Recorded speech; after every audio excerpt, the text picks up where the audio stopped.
Right, it's a little bit of a trip down memory lane now. This is kind of evolution of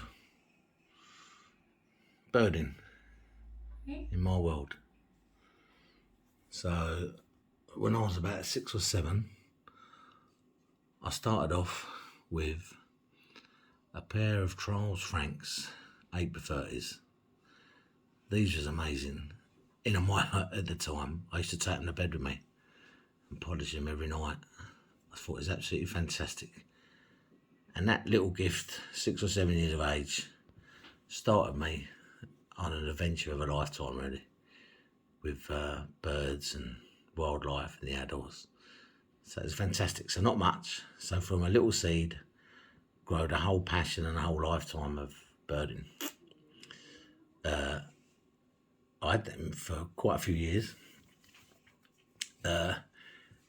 And I didn't really progress until I was to a better pair of binoculars until Julie bought me these.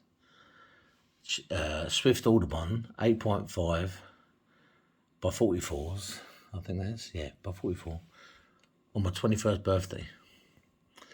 In actual fact, I got my telescope before I got these. So I got my telescope when I was about 18, I think. And that is an Optolith 8x30, can't think, yeah, 8x30 draw tube. And obviously these, back in the day, these wasn't waterproof, so if you went out in the rain, they would fog up. Even in a misty day, if you put them on the inside of your jacket, they'd fog up. No good. Like that, or they didn't never stop us from going out. And the same with my me Audubons, which is still optically amazing to this day. And my draw tube telescope, which was fantastic. I thought it was absolutely amazing at the time. It had great reviews, and I just loved every second of it. Still do. It's still a brilliant telescope. I'm loath to trade it in or get rid of it because it's just got so many memories attached to it. And obviously one of the biggest drawbacks is that it's not waterproof. So if you had any specks of rain on the draw tube, when you squished it inside each other, the water would pretty quickly get on the inside of the scope and it would be next to no good. So you had to be really careful with that. And then obviously as time went by, I moved on. Birding became a bit more of a passion, and we moved on to my Leica Timber 42 BNs, which have been fantastic, waterproof. They've been on every trek I've ever been on. They've been up the Pennine Way. They've been up the top of most every mountain in this country. They've fell off the top of my car as I've driven off. They've fallen into bog. They've been smashed. They've been knocked. They've been bashed. And still, they're amazing. And the same with my telescope, the Apo Televid 77, which is still off the scale amazing quality and clarity to this day.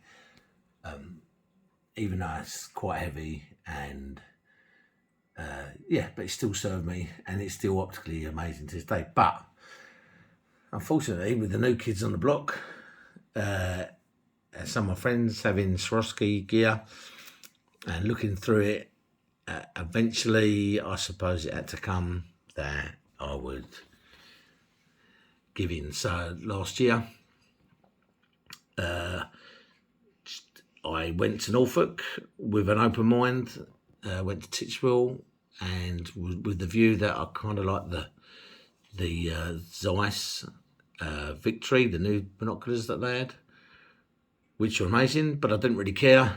I learned a few bob through COVID, and I thought, I don't care about price. I'll just go open mind, and I'll go with whatever I feel. And I tried them all. I had them all out in front of me at Titchwell.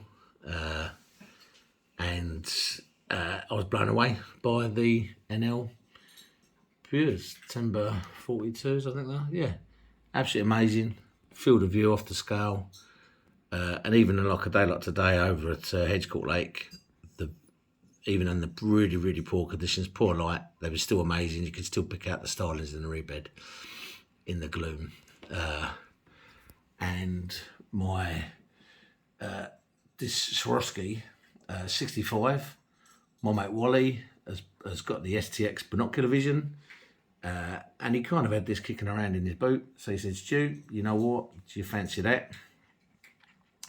As a toy to play with, and obviously I bit his hand off, and basically I kind of got this on permanent loan from Wally, which is absolutely amazing and brilliant of him to let me have it. It's optically as good, if not better, than the Leica, but obviously it's much, much lighter, and there's a quality zoom on there as well. So yeah, this has been my my little journey from when I was 6 or 7, right the way up to where I'm at now, which is 57. I've never looked back. I've enjoyed every second of it, and I absolutely cannot part with any of these. And even these I bought recently off of eBay, because I just wanted to just reminisce, really, because God knows what I'd done with my original pair. 3 annals at a time, they just got missed or misplaced, or I don't know. I wouldn't have sold them. I don't imagine what's happened to them. But so I bought these for a bit of nostalgia, and I think I'm going to try and get them fixed up a little bit. They're kind of optically all right, but they could do a right old clean and a service. So I'll probably arrange that in the not too distant future. But yeah, I mean, that's 40 odd years of birding right there. I've seen some amazing birds, been on some amazing trips, treks, walks, you name it. They've done it, and this is the next generation to see me into the next 10, 15, 20 years. Fantastic. So yeah, just a little window into my optical world. Cheers.